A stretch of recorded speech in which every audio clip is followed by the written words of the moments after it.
지금 이 순간 당신이 몰랐던 이야기들이 시작됩니다. 세상을 뒤흔든 역사, 숨겨진 진실, 그리고 아무도 말해주지 않았던 이야기까지. 테헤란의 밤하늘은 겉보기에는 고요하지만 그 이면에는 언제 터질지 모르는 시한폭탄 같은 긴장감이 흐르고 있습니다. 언제 어디서 미국의 미사일이 날아올지 모른다는 공포가 짙게 깔려 있습니다. 텔레비전 화면 속에서는 최고 지도자와 정치인들이 서방 세계를 향해 결사항전을 외치며 주먹을 쥐어 보입니다.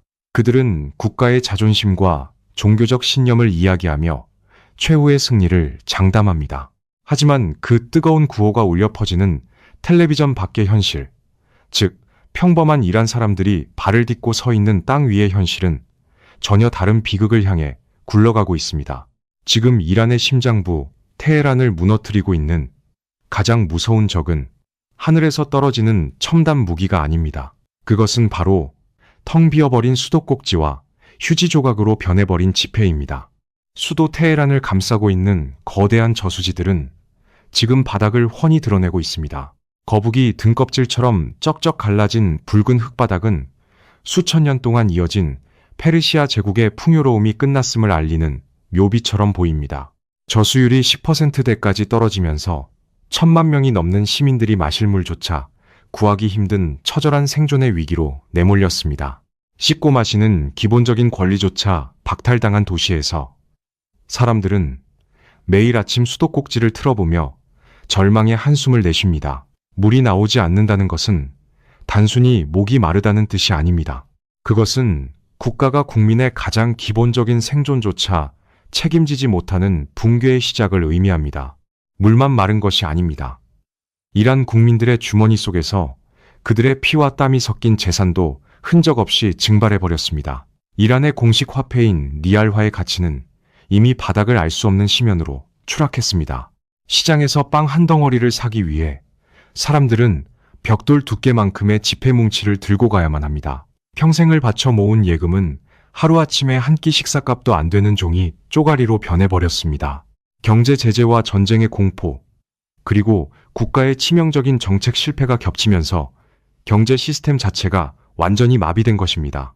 국가는 텔레비전 방송망을 통제하고 거리에 무장경찰을 배치해 사람들의 분노를 억누를 수는 있습니다. 강요된 애국심과 공포정치로 당장의 폭동을 막을 수는 있겠지요.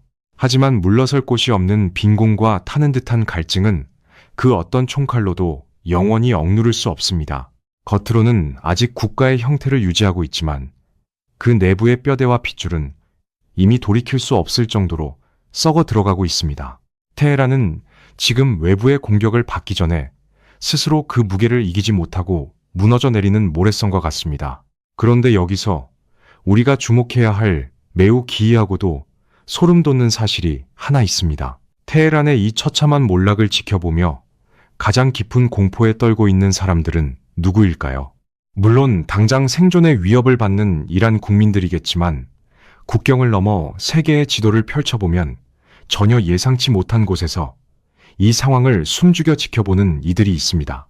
바로 테헤란에서 수천 킬로미터 떨어진 동방의 거대한 제국, 중국의 심장부 베이징에 앉아있는 전략가들입니다.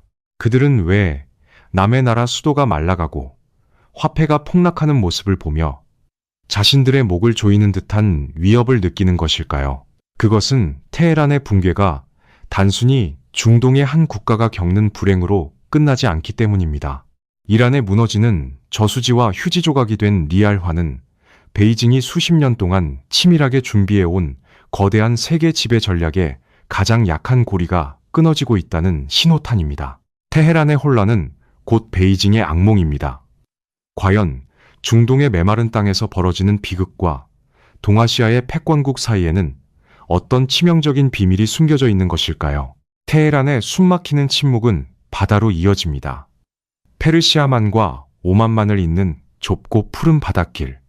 바로 전 세계 석유 물동량의 절대적인 목줄인 호르무즈 해협입니다. 화약고 같았던 이 바다는 지금 폭풍전야의 섬뜩한 고요함에 휩싸여 있습니다. 표면적인 뉴스만 본다면 일시적인 평화가 찾아온 것처럼 보일 수 있습니다. 파키스탄과 중국 등의 중재 노력으로 미국과 이란 사이에 2주간의 짧은 휴전이 성사되었기 때문입니다. 전쟁의 공포에 질려있던 세계 경제는 잠시 안도의 한숨을 내쉬었습니다. 하지만 권력과 힘이 충돌하는 지정학의 세계에서 눈에 보이는 고요함은 종종 가장 위험한 착시 현상입니다. 이 바다 밑바닥에서는 전혀 다른 거대하고 치명적인 소용돌이가 소리 없이 몸집을 키우고 있습니다.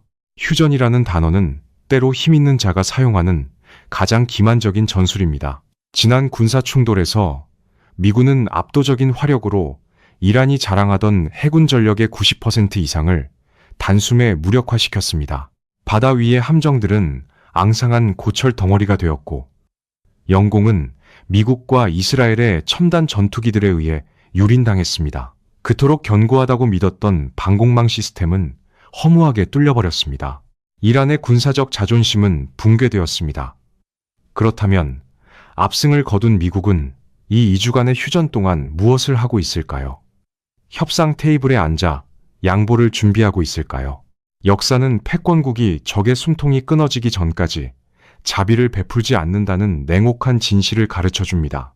지금 미군은 휴전이라는 장막 뒤에서 2003년 이라크 자유작전 이후 최대 규모의 화력을 중동으로 맹렬하게 집결시키고 있습니다. 무려 3개의 항공모함 타격단이 이란을 겨냥해 거대한 포위망을 좁혀오고 있습니다.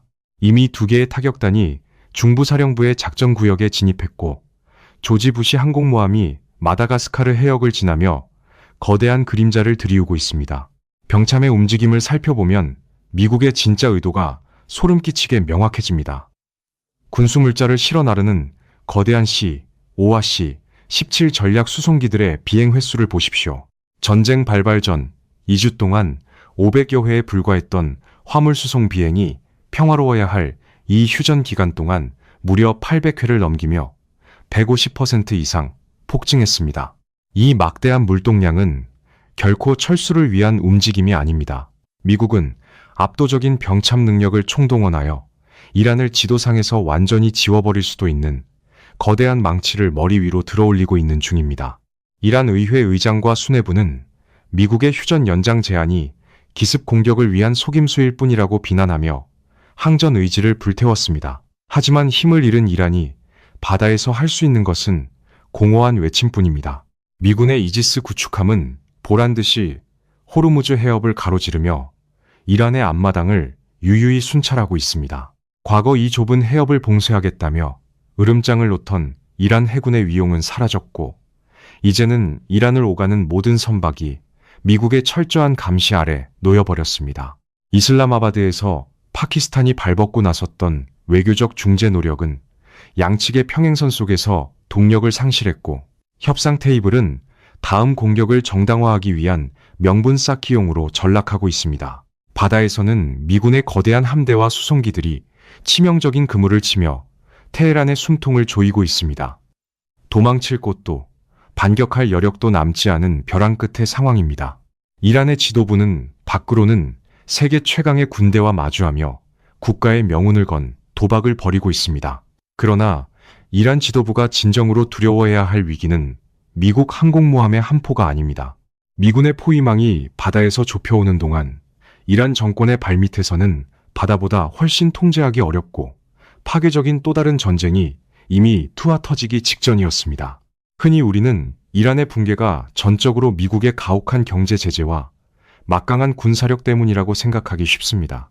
텔레비전 속 이란 지도자들 역시 모든 국가적 재난의 원인을 서방 세계의 제국주의적 횡포로 돌리며 국민들의 분노를 외부로 돌리려 안간힘을 씁니다.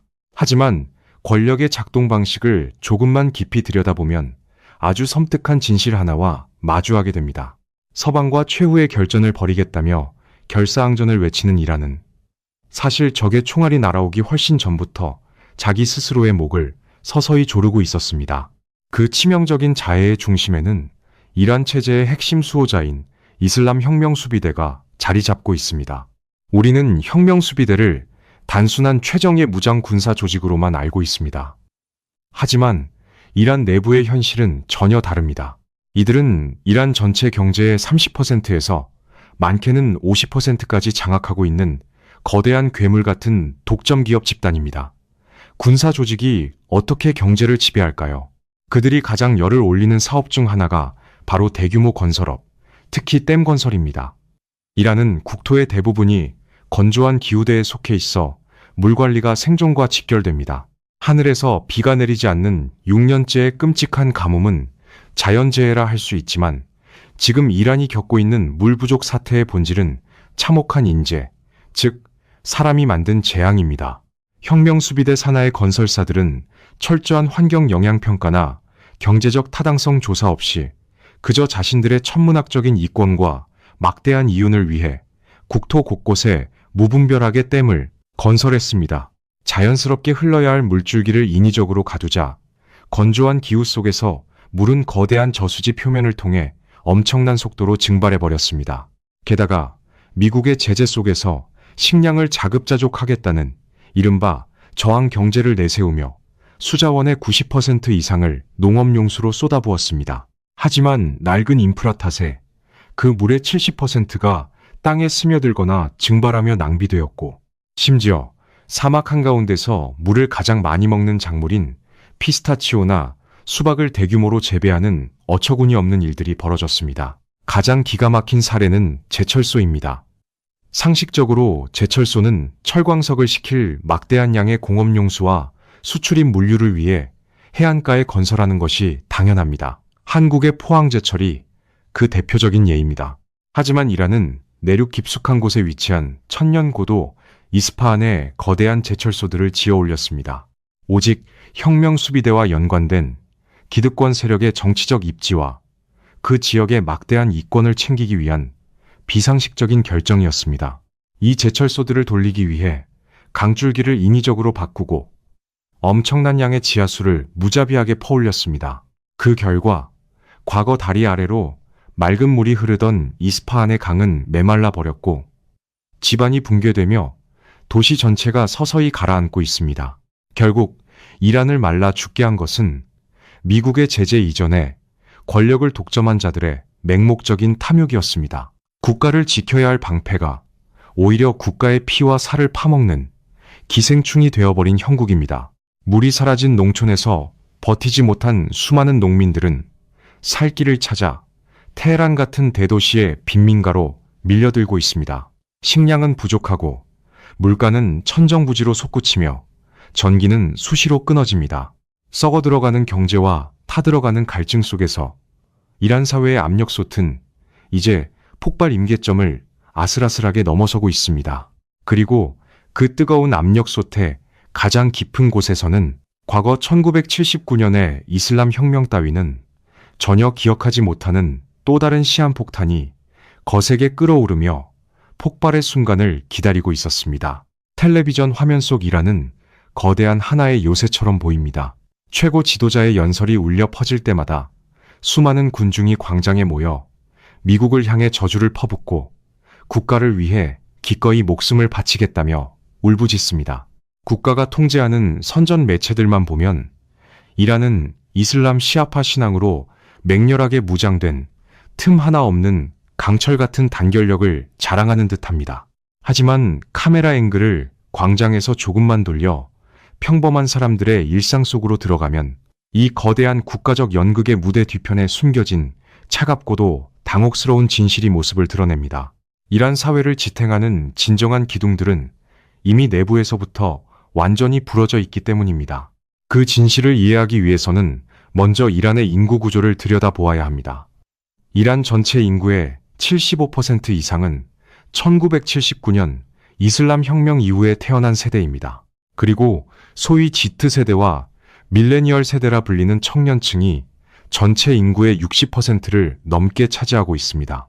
이들은 혁명의 피비린내, 나는 기억이나 호메이니의 종교적 열광을 경험한 적이 없습니다. 대신 그들은 스마트폰을 쥐고 인스타그램을 보며 전 세계의 또래들이 어떻게 살아가는지를 실시간으로 목격하며 자라난 세대입니다. 텔레비전에서는 매일같이 순교와 저항을 강요하지만 이 젊은 세대가 진정으로 갈망하는 것은 신의 이름으로 포장된 전쟁이 아니라 내일의 빵과 개인의 자유입니다.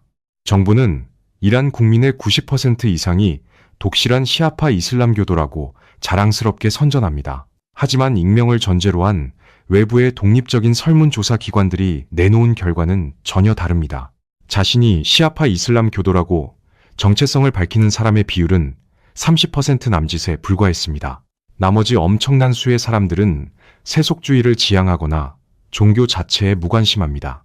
히잡을 쓰지 않았다는 이유로 여대생이 의문사를 당하고 이를 규탄하는 대규모 반정부 시위가 끊이지 않는 이유가 바로 여기에 있습니다. 강압적인 이슬람 율법은 이제 젊은 세대에게 거룩한 신앙이 아니라 자신들의 숨통을 조이는 지독한 억압의 도구일 뿐입니다. 무엇보다 이란 청년들을 걷잡을 수 없는 분노로 몰아넣은 것은 지배계층의 끔찍한 위선입니다. 금요일 예배마다 단상에 올라 미국과 서방 세계를 악마라 부르며 타도하자고 외치는 혁명수비대와 고위 성직자들, 바로 그들의 자녀들은 지금 어디에 있을까요? 놀랍게도 그 엘리트들의 자녀 상당수는 그들이 그토록 저주하는 미국과 캐나다 등지에 살고 있습니다. 그곳에서 최고급 스포츠카를 몰고 명품 옷을 입으며 파티에서 술을 마시는 사진들이 소셜미디어를 통해 이란의 젊은이들에게 고스란히 전해지고 있습니다. 국민들에게는 반미와 굶주림을 강요하면서 자신들의 핏줄은 가장 자본주의적이고 서구적인 자유를 누리게 하는 이 노골적인 이중성을 이란의 국민들은 너무나도 잘 알고 있습니다. 그렇기 때문에 이스라엘과 미국의 폭격이 테헤란을 향해 쏟아지던 그 끔찍한 밤에도 많은 젊은이들의 마음속에는 외부의 적에 대한 분노보다 내부의 적에 대한 환멸이 더 깊게 자리 잡고 있었습니다. 그들은 이 전쟁을 우리의 전쟁이 아니라 최고 지도자와 기득권층이 자신들의 권력을 유지하기 위해 벌이는 그들만의 전쟁으로 치부합니다. 총칼과 사형제도로 억눌러 놓았을 뿐 이란의 수뇌부는 언제 폭발할지 모르는 거대한 사회적 불만이라는 화약고 위에 앉아있는 형국입니다. 물도 없고 돈도 없고 심지어 국민들의 마음조차 완전히 떠나버린 텅 빈 껍데기 같은 국가. 이것이 바로 서방 세계를 향해 큰 소리를 치는 이란의 초라한 민낯입니다.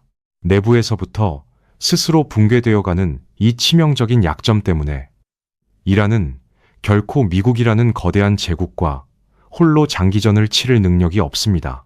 절망의 끝자락에서 이란 정권이 살아남기 위해 기댈 수 있는 곳은 이제 전 세계에서 단 한 곳밖에 남지 않았습니다.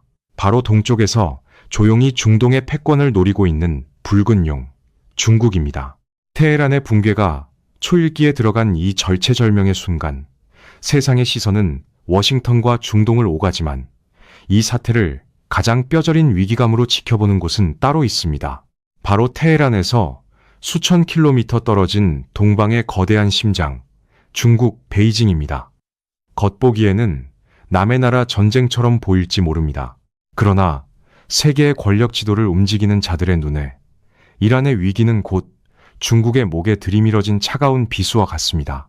지난 몇 주 동안 미국과 이란 사이에 치명적인 전면전을 막기 위해, 그래서 이 짧은 2주간의 휴전을 이끌어내기 위해 가장 필사적으로 움직였던 배후에는 다름 아닌 중국 외교부의 다급한 손길이 있었습니다. 중국의 왕이 외교부장은 휴전 타결 직전까지 파키스탄 외무장관과 만나 평화안을 논의하고 중동의 핵심 국가들과 쉴 새 없이 전화통화를 이어갔습니다. 심지어 트럼프 대통령이 예고했던 민간 발전소와 교량 파괴라는 최후 통첩 시간이 불과 80여 분. 남은 벼랑 끝 상황에서 극적인 휴전이 성사된 배경에는 이란의 완전한 붕괴만은 막아야 한다는 중국의 절박한 외교적 총력전이 있었습니다. 그렇다면 중국은 왜 그토록 이란을 보호하려 애쓰는 것일까요? 인권이나 평화 같은 우아한 명분 때문이 아닙니다. 국제 정치의 냉혹한 세계에서 그들을 움직이는 것은 오직 피와 같은 자원, 즉 석유와 생존의 이익뿐입니다. 중국은 세계 최대의 에너지 수입국입니다. 매일같이 수천만 배럴의 원유를 집어삼켜야만 그 거대한 경제의 심장이 멈추지 않습니다. 그리고 그들에게 에너지를 공급하는 가장 중요한 혈관이 바로 중동이며 이란은 그 혈관의 흐름을 좌우할 수 있는 거대한 펌프와도 같습니다. 만약 미군에 의해 이란이 초토화되고 정권이 붕괴하거나 무정부 상태에 빠진다면 페르시아만을 오가는 원유 수송망은 그야말로 걷잡을 수 없는 혼돈 속으로 빠져들게 됩니다. 중국으로 향해야 할 유조선들이 멈춰서는 순간 베이징의 공장들은 불을 꺼야 하고 물가는 치솟으며 이는 곧 중국 공산당 체제 자체를 흔드는 치명적인 내부 위기로 번질 수밖에 없습니다.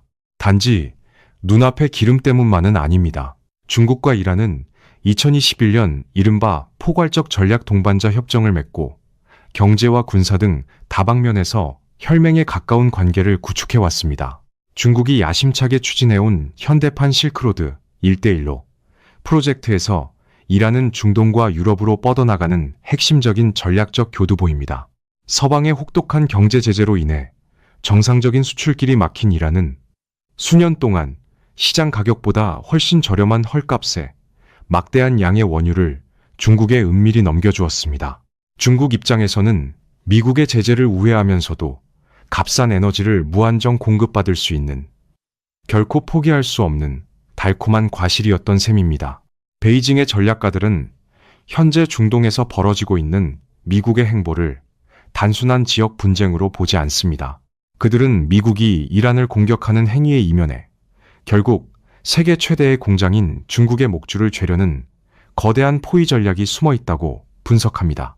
호르무즈 해협이 완전히 통제되고 이란의 석유 인프라가 미군의 폭격에 의해 잿더미로 변한다면 글로벌 유가는 배럴당 150달러, 아니 200달러를 훌쩍 넘어설 수도 있습니다. 에너지의 절대적인 양을 수입에 의존해야 하는 중국 경제로서는 상상조차 하기 싫은 재앙입니다.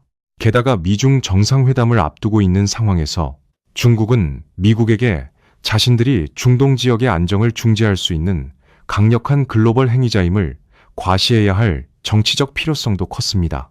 그래서 그들은 막대한 외교적 자산을 쏟아부어 폭주하는 미국의 군사력을 잠시나마 멈춰 세운 것입니다. 그러나 중국이 이란의 붕괴를 그토록 두려워하는 가장 크고 근본적인 이유는 따로 있습니다. 베이징의 어두운 밀실에서 기획된 미국이라는 제국의 심장을 직접 겨냥한 거대한 음모가 이란이라는 지렛대를 잃는 순간 허공으로 흩어지기 때문입니다. 중국이 싼값에 사들이는 이란의 원유 이면에는 단순히 에너지를 확보한다는 차원을 넘어선 지난 수십 년 동안 세계를 지배해온 단 하나의 절대 권력을 무너뜨리겠다는 무서운 야망이 숨겨져 있었습니다. 헐값의 원유 거래는 그저 미끼일 뿐이었습니다.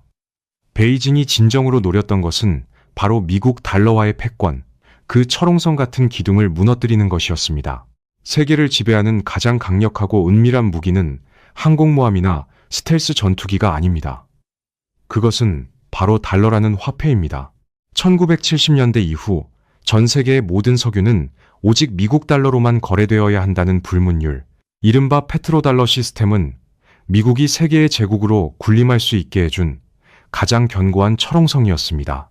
중국은 지난 수십 년 동안 이 달러의 철옹성을 무너뜨리기 위해 조용하지만 치명적인 무기를 벼려왔습니다. 바로 페트로 위안화, 즉 석유를 달러가 아닌 중국의 위안화로 결제하는 새로운 금융 제국을 건설하는 것이었습니다.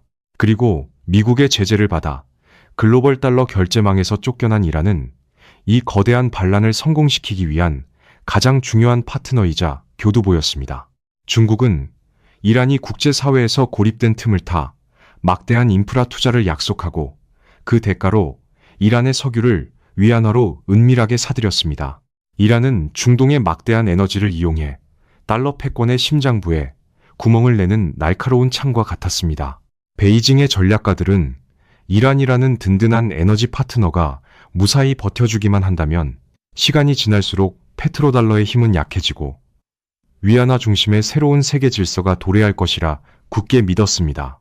그것은 총성 없이 세상을 정복하려는 중국 공산당의 가장 위대하고 원대한 꿈이었습니다. 하지만 지금 테헤란의 끔찍한 경제 붕괴는 베이징의 그 달콤한 꿈을 송두리째 흔들고 있습니다. 이란의 공식 화폐인 리알화가 사실상 휴지 조각으로 변해버리고 국가의 기본적인 경제 생태계조차 마비되어가는 참혹한 현실은 중국에게 치명적인 재앙의 청구서로 날아들고 있습니다. 위안화 결제 시스템이라는 거대한 기계가 제대로 돌아가려면 그 시스템에 에너지를 공급하는 핵심 부품인 이란 경제가 최소한의 체력은 유지해야만 합니다. 그러나 지금 이란은 서방의 가혹한 제재와 부패한 혁명 수비대의 실정, 그리고 민심의 폭발이라는 내부의 무게에 짓눌려 국가 자체가 서서히 소멸해가고 있습니다. 달러 패권을 무너뜨리겠다며 손을 맞잡은 가장 중요한 무역 파트너가 정작 링 위에서 스스로 피를 흘리며 쓰러지기 직전인 셈입니다. 바로 이 지점에서 중국은 자신들이 가진 권력의 뼈아픈 한계를 절감하고 있습니다. 중국은 분명 세계의 공장이자 막강한 경제 대국으로 성장했지만 자신들의 국경에서 수천 킬로미터나 떨어진 페르시아만에서 동맹국을 물리적으로 완벽하게 보호할 수 있는 글로벌 해군력은 아직 갖추지 못했습니다. 막대한 자금력으로 이란의 헐값 석유를 사들일 수는 있어도 미군의 항공모함 타격단이 이란의 앞바다를 완전하게 봉쇄하고 미사일을 쏟아붓는 것을 무력으로 막아낼 힘은 베이징에 존재하지 않습니다. 경제적 파급력은 거대하게 키웠지만 그것을 전 세계 어디서나 방어할 수 있는 군사적 투사 능력이 부족하다는 것. 이것이 바로 페트로 위아나라는 야심찬 꿈이 숨기고 있던 가장 치명적인 아킬레스건이었습니다. 중국 수뇌부가 이 서늘한 지정학적 한계와 파트너의 몰락 앞에서 어떻게든 휴전을 연장해보려 다급한 외교전을 펼치고 있는 사이 워싱턴의 깊은 밀실에서는 차가운 미소가 번지고 있었을 것입니다. 미국의 전략가들은 베이징의 다급함과 두려움을 누구보다 정확하게 꿰뚫어 보고 있었습니다. 그들은 단지 이란이라는 성가신 중동의 적국을 군사적으로 응징하는 것을 넘어 무섭게 치고 올라오는 중국의 금융 굴기를 단번에 박살낼 아주 잔인하고도 완벽한 전략의 퍼즐을 맞추고 있었던 것입니다. 미군이 거대한 함대를 이끌고 이란의 숨통을 조여가는 진짜 이유는 세상 사람들의 눈에 보이는 것보다 훨씬 거대하고 파괴적인 시나리오를 향해 치밀하게 움직이고 있었습니다. 워싱턴의 백악관 집무실은 겉보기에는 세계에서 가장 강력하고 여유로운 권력의 중심지처럼 보입니다. 세계의 항공모함 타격단을 페르시아만으로 출격시키고 끝없이 이어지는 공중급유기와 전략수송기의 행렬을 쏟아내는 미국의 군사력은 그 누구도 감히 범접할 수 없는 절대적인 위용을 자랑합니다. 전 세계의 언론은 미군의 압도적인 화력 앞에 이란이 풍전등화의 위기에 처했다고 연일 보도하고 있습니다. 하지만 카메라의 플래시가 터지지 않는 닫힌 문 뒤에서 미국의 최고 의사결정권자들이 마주한 현실은 결코 장밋빛이 아닙니다. 호랑이 등에 올라탄 미국 역시 지금 등 뒤로 식은땀이 흐르는 거대한 딜레마와 시간의 압박에 쫓기고 있기 때문입니다. 지금 미국의 가장 큰 적은 테헤란의 벙커 안에 있는 것이 아니라 바로 미국 내부에 있습니다. 가장 먼저 워싱턴의 발목을 잡는 것은 걷잡을 수 없이 악화되는 국내 여론입니다. 전쟁 초기만 해도 압도적이었던 전쟁 지지 여론은 길어지는 긴장 상태 속에서 완전히 뒤집혔습니다. 최근 여론조사에 따르면 미국 국민의 60% 이상이 이 전쟁에 반대하고 있습니다. 퇴역 군인들이 국회의사당 앞에서 반전 시위를 벌이다 무더기로 체포되는 전례 없는 일까지 벌어졌습니다. 여기에 더해 중간선거라는 벼랑 끝을 마주한 정치권의 압박은 상상을 초월합니다. 끝을 모르고 치솟는 천문학적인 국가 부채와 호르무즈 해협의 위기로 인해 주유소의 기름값이 갤런당 심리적 마지노선을 돌파하며 언제 폭발할지 모르는 인플레이션의 공포가 평범한 미국인들의 숨통을 짓누르고 있기 때문입니다. 상황이 이렇다 보니 미국이 선택할 수 있는 군사적 카드는 매우 제한적입니다. 겉으로는 언제든 이란의 정권을 교체해버리겠다고 호언장담하지만 과거 이라크나 아프가니스탄처럼 지상군을 대규모로 투입해 국가를 점령하는 이른바 레짐 체인지는 지금의 미국에게 수학적으로 불가능한 미션입니다. 이란은 인구 9천만 명에 달하는 거대한 국가이며 국토의 대부분이 방어에 절대적으로 유리한 험준한 산악지대로 이루어져 있습니다. 게다가 바다뿐만 아니라 육지로도 15개국과 국경을 맞대고 있어 완벽한 봉쇄 자체가 불가능한 구조입니다. 군사 전문가들은 이란을 상대로 지상전을 치르고 치안을 유지하려면 최소 150만 명의 막대한 병력이 필요하다고 입을 모읍니다. 하지만 현재 미 육군과 해병대의 가용 병력을 모두 쥐어짜내도 그 절반조차 채우기 힘든 것이 현실입니다. 만약 무리하게 징집령을 내리고 지상군을 투입한다면 미국은 수조 달러의 빚을 추가로 짊어지며 이라크 전쟁보다 훨씬 더 끔찍하고 기나긴 둠에 빠지게 될 것입니다. 카스피해나 중앙아시아를 통해 끊임없이 외부의 물자를 지원받으며 장기적인 유격전을 펼칠 이란을 상대로 하루에 수십억 달러씩 쏟아부어야 하는 소모전을 버텨낼 재간은 현재의 미국 경제에는 남아있지 않습니다. 워싱턴의 수뇌부는 이 뼈아픈 한계를 너무나도 잘 알고 있습니다. 그렇다면 여기서 가장 끔찍하고도 중요한 질문이 떠오릅니다. 미국은 자국 경제를 파탄내고 정권의 존립을 위태롭게 할 지상전을 길게 끌고 갈 수도 없고, 그렇다고 거대한 함대를 빈손으로 철수시켜 중국과 이란의 승리를 용인할 수도 없습니다. 진퇴양난의 이 막다른 골목에서 쫓기는 제국은 과연 어떤 선택을 하게 될까요? 점령할 수 없다면 굳이 점령할 필요가 없게 만들면 됩니다. 워싱턴의 전략가들은 이란의 항복을 받아내는 뻔한 전쟁을 넘어 중동 전체의 에너지 지도를 완전히 백지 상태로 되돌려버릴 인류 역사상 가장 잔혹하고도 거대한 잿더미를 구상하고 있었습니다. 그것은 바로 이란을 굴복시키는 것을 넘어 걸프 지역의 거대한 심장을 아예 멈춰 세워버리는 상상조차 하기 힘든 파괴의 시나리오였습니다. 지상군을 대규모로 투입해 이란이라는 거대한 국가를 점령할 수 없다면 워싱턴의 닫힌 문 뒤에서 전략가들이 그리고 있는 진짜 전쟁의 밑그림은 과연 무엇일까요? 우리는 보통 전쟁의 궁극적인 목적을 적국의 영토를 점령하거나 적대적인 정권을 교체하는 것이라고 생각합니다.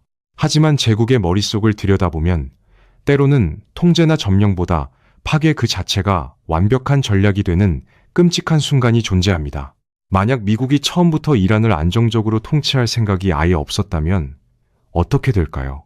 그들의 진짜 목적이 이란 체제를 무너뜨리는 것을 넘어 페르시아만이라는 전 세계의 거대한 주유소 자체를 통째로 불태워버리는 것이라면 말입니다.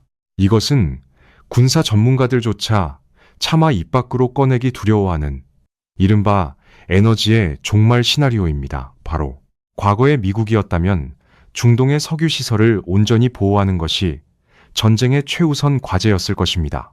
1991년의 걸프 전쟁 때도 그랬고 2003년의 이라크 전쟁 때도 미군은 원유 수송로의 안전을 지키는데 사활을 걸었습니다. 그 당시에 미국은 중동의 석유가 끊기면 경제가 마비되는 세계 최대의 석유 수입국이었기 때문입니다. 하지만 지금의 미국은 이른바 쉐일 혁명이라는 기술적 기적을 통해 사우디아라비아와 러시아를 제치고 세계 최대의 원유 생산국이자 수출국으로 탈바꿈했습니다. 이제 미국은 중동의 사막에서 피를 흘리며 석유를 지켜내지 않아도 자국 경제를 돌리고 수출까지 할 수 있는 유일한 에너지 자립 제국이 되었습니다. 이 거대한 에너지 지도의 지각 변동은 워싱턴의 지정학적 계산을 완전히 뒤바꿨습니다. 자, 이제 가장 파괴적인 상상을 해보겠습니다. 벼랑 끝에 몰린 이란이 최후의 발악으로 호르무즈 해협을 기뢰로 봉쇄하고 주변국의 정유시설들을 맹렬하게 공격한다면 어떻게 될까요? 혹은 미군이 전쟁을 끝낸다는 명분 아래 이란의 막대한 에너지 인프라를 무차별 폭격하여 수십 년 동안 복구 불가능한 잿더미로 만들어버린다면 말입니다. 그 순간 전 세계 석유 공급량의 엄청난 부분이 하루아침에 증발해 버릴 것입니다. 유럽의 난방은 끊기고 아시아의 공장들은 멈춰설 것이며 글로벌 유가는 배럴당 200달러를 돌파하며 상상조차 할 수 없는 천문학적인 숫자로 치솟을 것입니다. 전 세계가 비명을 지르며 아비규환에 빠져들게 됩니다. 하지만 이 처참한 잿더미 속에서 피 한 방울 흘리지 않고 미소를 지을 수 있는 국가는 단 한 곳뿐입니다. 바로 멈추지 않고 셰일가스와 석유를 뿜어내는 미국입니다. 중동이라는 가장 강력한 에너지 경쟁자가 화염 속에 완전히 파괴된 글로벌 시장에서 미국은 전 세계의 생명줄 같은 석유를 공급할 수 있는 유일한 구원자이자 지배자로 등극하게 됩니다. 이것은 대테러 전쟁도 불량 국가를 응징하는 성전도 아닙니다. 어쩌면 중동의 에너지 인프라를 고의적으로 잿더미로 만듦으로써 전 세계를 다시 한번 미국의 압도적인 에너지 패권 아래 강제로 무릎 꿇리려는 완벽한 체스 게임일지도 모릅니다. 만약 이 파괴적인 시나리오가 현실로 펼쳐진다면 이란이라는 국가는 지도에서 영원히 지워질지도 모릅니다. 하지만 화염과 연기가 거친 후 가장 치명적인 내상을 입고 쓰러지는 진짜 희생자는 따로 있습니다. 테헤란의 멸망을 바라보며 베이징의 밀실에서 식은땀을 흘리던 그들, 막대한 중동 석유 없이는 단 하루도 제국을 유지할 수 없는 동방의 붉은 용입니다. 워싱턴의 전략가들이 조준경 너머로 진정으로 노리고 있던 최후의 표적이 마침내 실체를 드러내기 시작했습니다. 만약 호르무즈 해협이 불타오르고 중동의 석유 공급망이 완전히 마비된다면 세상에서 가장 절망적인 비명을 지를 곳은 베이징입니다. 중국 경제라는 거대한 괴물은 단 하루라도 막대한 양의 에너지를 외부로부터 공급받지 못하면 심장 박동을 멈출 수밖에 없는 치명적인 구조적 한계를 안고 있습니다. 북쪽의 러시아에서 들여오는 육상 파이프라인만으로는 14억 인구와 3개의 공장이 뿜어내는 그 엄청난 갈증을 결코 해소할 수 없습니다. 중동이라는 거대한 에너지 저수지가 화염에 휩싸여 유조선의 접근조차 불가능해진다면 중국 앞에는 참혹하지만 피할 수 없는 단 하나의 선택지만이 남게 됩니다. 바로 바다 건너 아메리카 대륙, 셰일 혁명을 통해 세계 최대의 원유 수출국으로 군림하고 있는 제국, 미국에게 고개를 숙이고 생명줄 같은 에너지를 구걸하는 것입니다. 바로 이 순간, 지난 수십 년 동안 중국 공산당 수뇌부가 치밀하게 쌓아 올렸던 거대한 지정학적 야망은 가장 굴욕적인 방식으로 산산조각이 나게 됩니다. 중국이 워싱턴의 문을 두드리며 막대한 양의 석유를 팔아달라고 애원할 때 미국은 과연 어떤 화폐로 결제할 것을 요구할까요? 중국이 그토록 자랑스럽게 내세우며 글로벌 기축통화로 만들고자 했던 위안화일까요? 절대 아닙니다. 미국은 오직 자신들이 찍어내는 절대 권력의 상징, 미국 달러화만을 요구할 것입니다. 이란이라는 우회로를 통해 미국의 금융제재를 비웃으며 헐값의 석유를 위안화로 사들이고 기세등등하게 페트로 위안화의 시대를 열어젖히겠다던 베이징의 원대한 꿈은 그 즉시 연기처럼 허공으로 흩어지게 됩니다.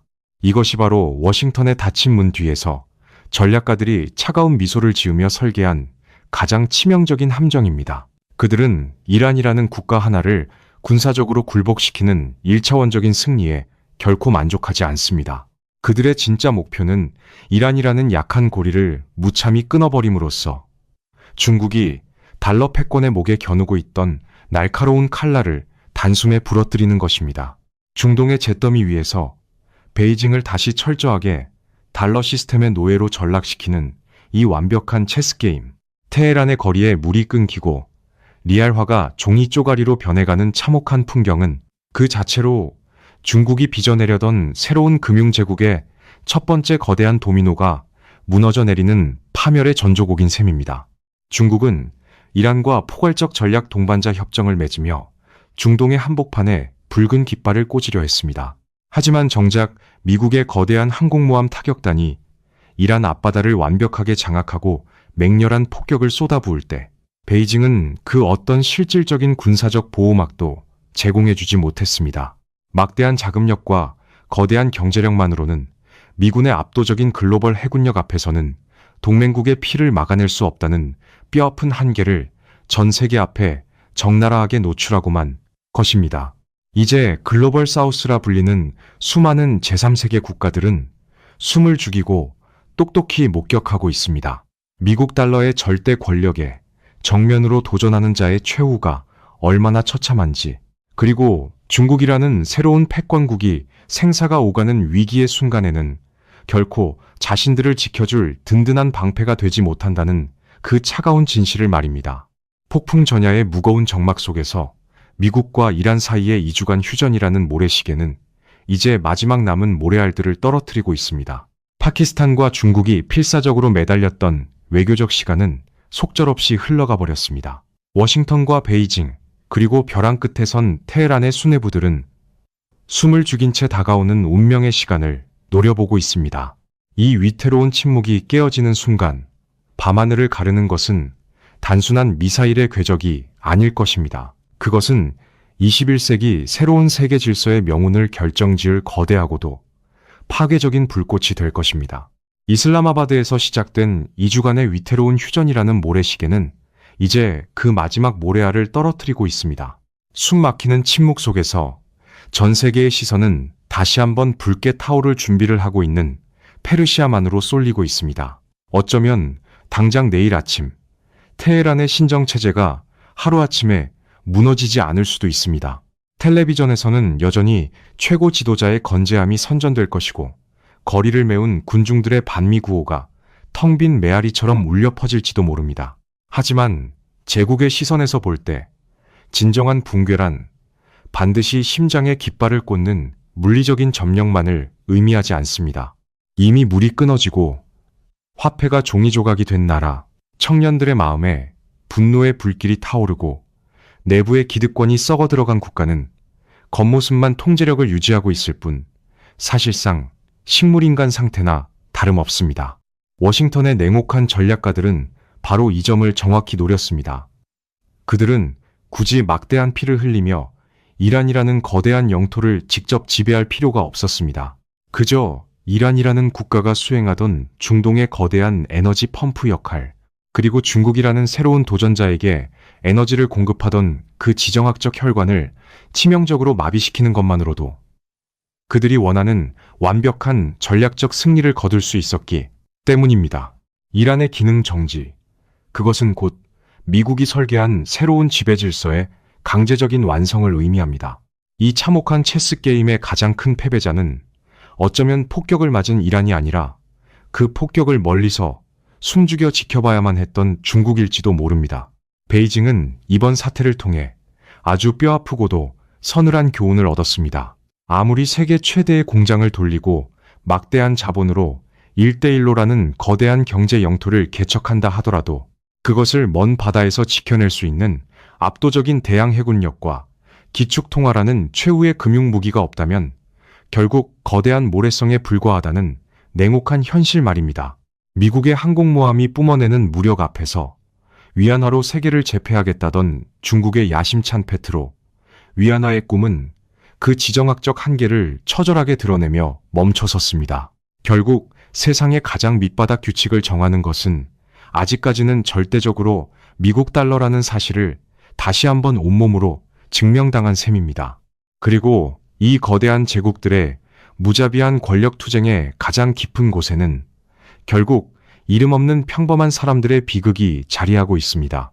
말라붙은 수도꼭지 앞에서 절망하는 테헤란의 어머니들, 평생 모은 재산이 하루아침에 휴지 조각이 된 것을 보며 오열하는 늙은 상인들, 그리고 이슬람 율법이라는 억압 속에서 자유를 갈망하며 스마트폰 너머의 세상을 동경하는 수많은 젊은 청년들, 그들의 삶과 미래는 호르무즈 해협의 석유 패권과 페트로 달러를 지키려는 강대국들의 계산기 속에서 그저 묵묵히 희생되어야 할 소모품처럼 취급받고 있습니다.